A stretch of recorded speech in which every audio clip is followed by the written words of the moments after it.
few years back I was in India, and like all spiritual types, on the bingo card of life, you got to go to India, pretend to be a hippie for a minute, do the yogas and all that. And while I was there, I was studying the breath work and the philosophies and all things that are good. And our teacher, Bhavesh, he's actually quite big on social media now. I'll link him down below. He literally knows everything. And he had us all standing there, and he did this exercise with us. He was like, those of you who live in the past, you stand over there. Those of you who live in the future, stand over there. And those of you who live in the present, stand in the middle. And of course there was one cheeky cunt who stands in the middle, and he was like, nah, pick a side, because he knew it just wasn't true. And to be fair, he was spot on. He knew that most of us spend either too much time in the past or too much time in the future. And those of us who spend too much time in the future become anxious, worrying about what might happen.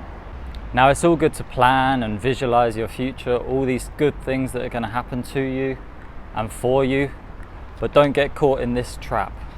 I know too many people who talk to themselves like this. They always talk about when.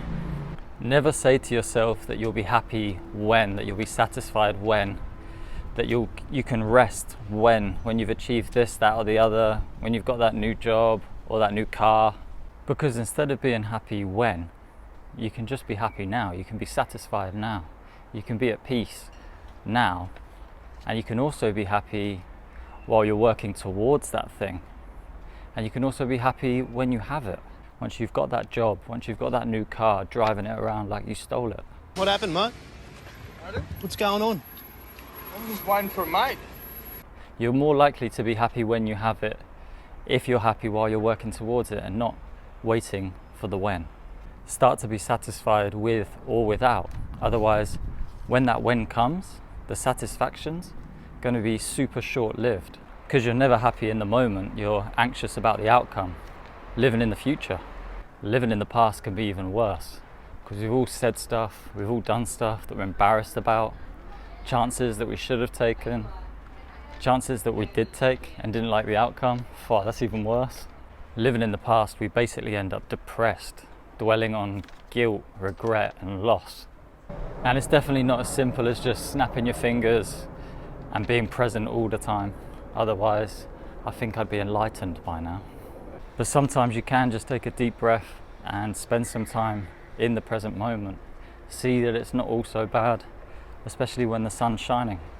Sit with all the emotions and the feelings that you feel, and just don't distract yourself by going into the past, into the future and following all those thoughts.